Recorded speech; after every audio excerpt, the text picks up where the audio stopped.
Assalamualaikum warahmatullahi wabarakatuh. Salam sejahtera untuk kita semua. Semoga kita selalu sehat walafiat. Pada malam hari ini saya ingin membahas tentang apakah harus ada perang dunia ketiga. Baru-baru ini belum lama kita membaca di media massa Pak Jimli Asidiki, Ketua Umum IJMI dan juga sekaligus anggota DPD, mensinyalir bahwa gejala-gejala perang dunia ketiga ini sesuatu yang tidak bisa diremehkan. Dengan salah satu bukti beberapa petinggi negara lain waktu itu datang ke Indonesia. Saya tidak membahas tentang kemungkinannya iya atau tidak. Silahkan itu para ahli dan para pengambil kebijakan untuk mengkajinya, yaitu ahli hubungan internasional. Apakah ada indikasi-indikasi yang memang akan terjadi perang dunia ketiga? Saya hanya ingin mengatakan bahwa pertanyaan saya bukan apakah ada perang dunia ketiga, tapi pertanyaan saya adalah apakah harus ada perang dunia ketiga? Menurut saya, posisi Indonesia harus menginisiasi supaya tidak terjadi perang dunia ketiga. Meskipun tentu kita sebagai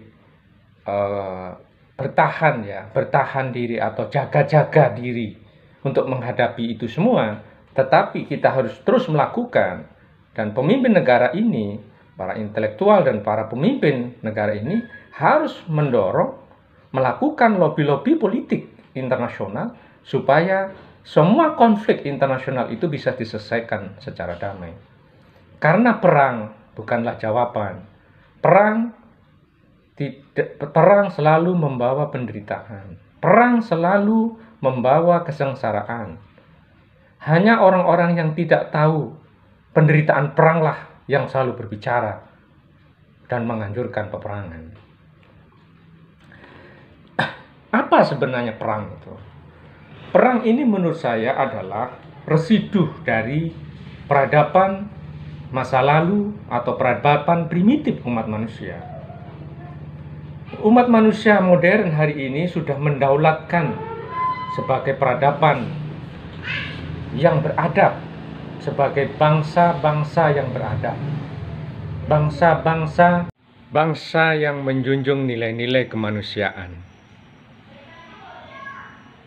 Deklarasi kemerdekaan Amerika sudah dijelaskan bahwa manusia itu sama.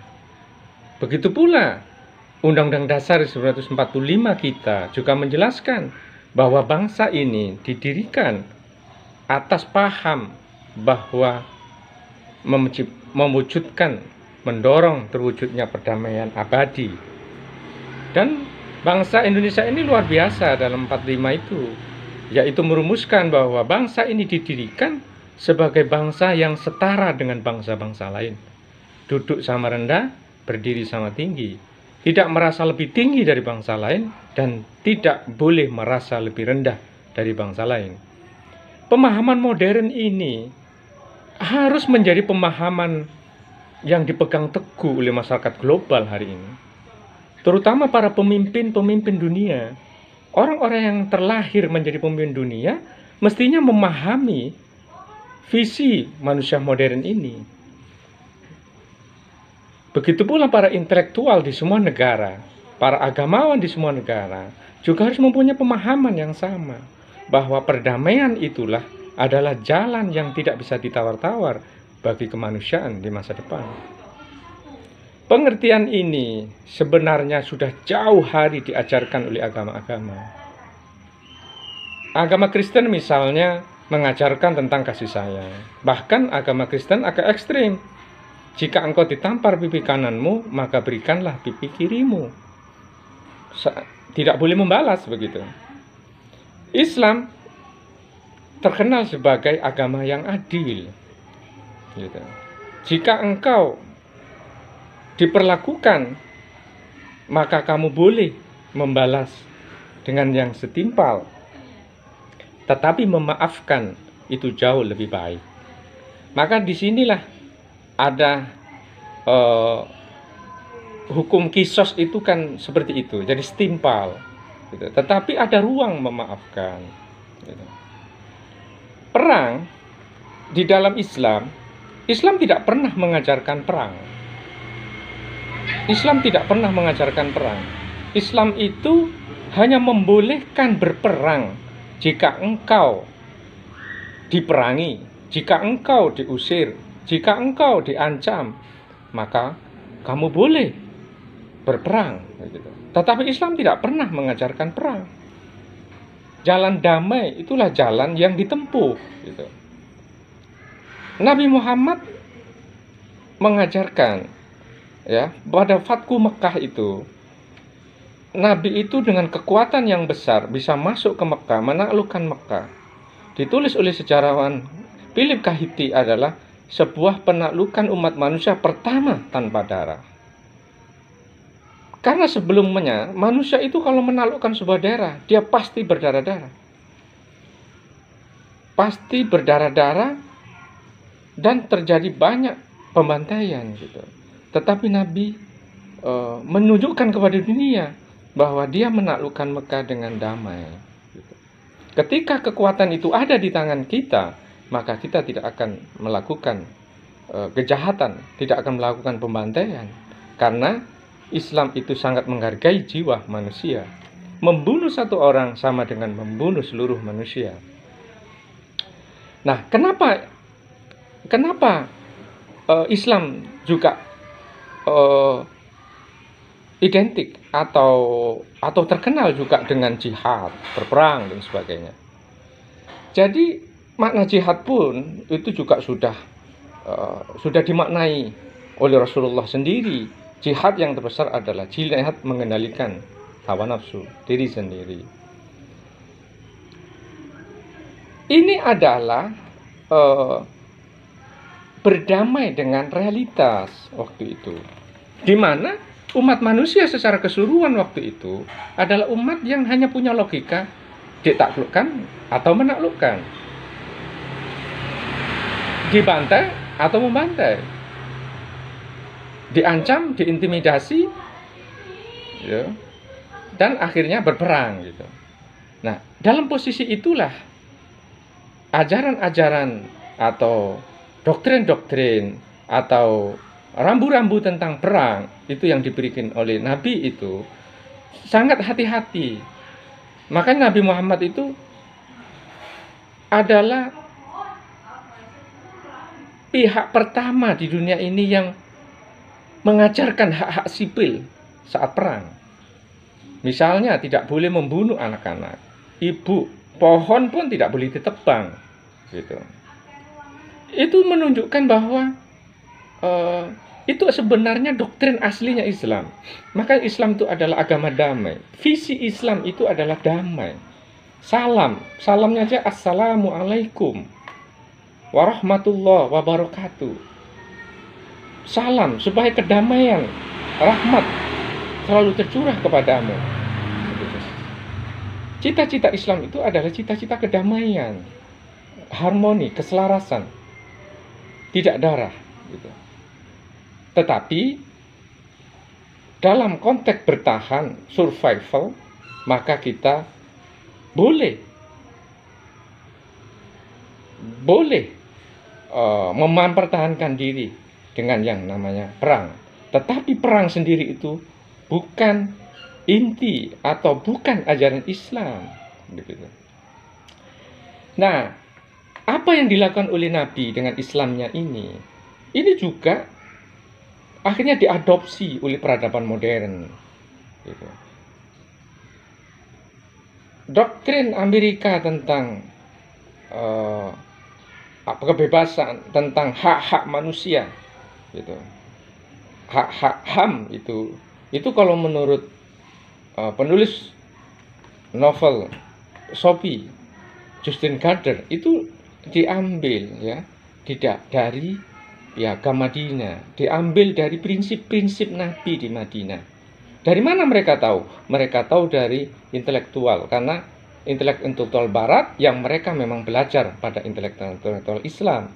Ini namanya mata rantai intelektual. Jadi orang Islam ketika bersentuhan dengan negara-negara lain, kerajaan lain, mereka transfer ilmu pengetahuan. Islam pernah jaya secara ilmu pengetahuan, terus jatuh, terus ilmu pengetahuan itu juga dipelajari oleh orang Barat. Nah, orang Barat itu juga mengambil nilai-nilai itu. Hak-hak manusia, hak-hak persamaan manusia. Revolusi Prancis juga mengatakan tentang hak-hak manusia, tentang persamaan manusia. Rasisme dan sebagainya itu dihilangkan kan berdasarkan ini gitu. Ketika kita punya pemahaman bahwa manusia itu adalah sama, rasialisme, sarah itu tidak dibolehkan gitu. Menjadi pemahaman masyarakat modern, itu artinya bahwa perdamaian itu adalah inti dari kehidupan kita di masa ini dan di masa depan. Oleh karena itu, menurut saya peradaban ini harus terus maju, tidak boleh mundur. Kita memang belum terlalu lama menaklukkan yang namanya kekerasan atau peperangan ini. Peperangan ini manusia belum lama mempunyai sejarah mengatur, menciptakan kehidupan yang lebih damai. Sebelum Perang Dunia Kedua kita juga punya Perang Dunia ke-1 dan perang-perang yang banyak di dunia ini. Kenapa perang itu terjadi di masa lalu? Perang itu terjadi karena manusia belum saling mengenal.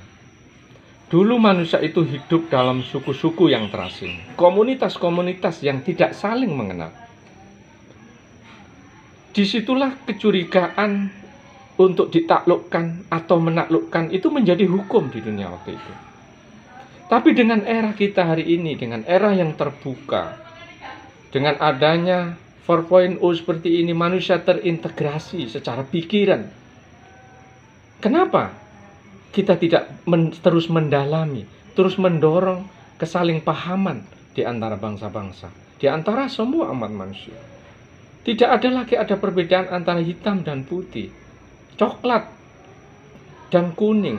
Tidak ada lagi ada perbedaan tinggi dan besar postur tubuhnya, tetapi semua manusia berasal dari zat yang sama. Itulah pemikiran yang diambil oleh masyarakat modern yang sesungguhnya diambil dari nilai-nilai agama. Dan jelas garis itu ada pada Islam.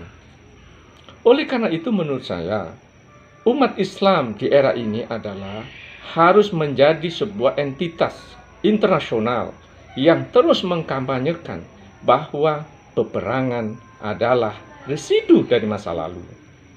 Islam tidak identik dengan perang. Itu adalah kesalahpahaman kita memahami ajaran dan sejarah umat Islam. Umat Islamlah yang pertama mengatur dan mengendalikan peperangan. Kenapa perang waktu itu tidak bisa dihindari? Karena perang waktu itu sudah menjadi logika masyarakat internasional. Komunitas Muslim waktu itu kalau tidak berperang, ya dia akan habis, dia akan ditindas, dia akan dihilangkan. Nabi Muhammad kalau tidak berperang, dia akan dikeroyok oleh sekutu Mekah. Maka perang yang dilakukan oleh Nabi adalah perang mempertahankan diri. Seperti yang dicantumkan di dalam Al-Quran, kamu boleh berperang jika kamu diusir, jika yang lain.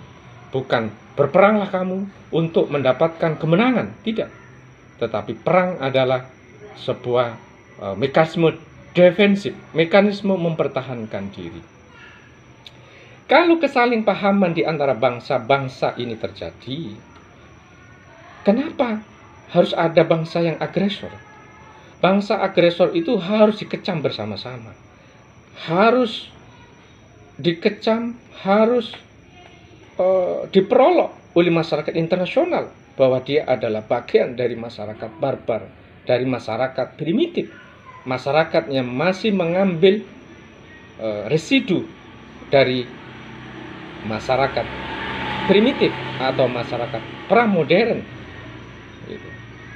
Masyarakat kita hari ini, Anda bayangkan kalau seandainya terjadi peperangan, apalagi namanya Perang Dunia Ketiga, dengan teknologi yang begitu tinggi. Anda bisa lihat bagaimana Amerika kemarin membunuh panglima komandan tentara Iran hanya dengan pakai drone tanpa awak. Kalau terjadi perang dunia ketiga, bagaimana? Teknologi-teknologi ini bekerja untuk memusnahkan sebuah bangsa. Kita trauma dengan Hiroshima dan Nagasaki dan beberapa pembantaian yang terjadi di masa lalu. Oleh karena itu, intinya menurut saya adalah bahwa peperangan ini harus kita hindari. Bukan pertanyaan apakah ada perang dunia ketiga, tetapi kenapa harus ada perang. Dan umat Islam di seluruh dunia dan bangsa Indonesia harus punya inisiasi untuk melakukan gerakan anti perang dunia ketiga. Segala sesuatu harus dibicarakan secara damai. Sekian dulu dari saya. Mudah-mudahan bermanfaat dan menjadi renungan kita bersama. Wassalamualaikum warahmatullahi wabarakatuh.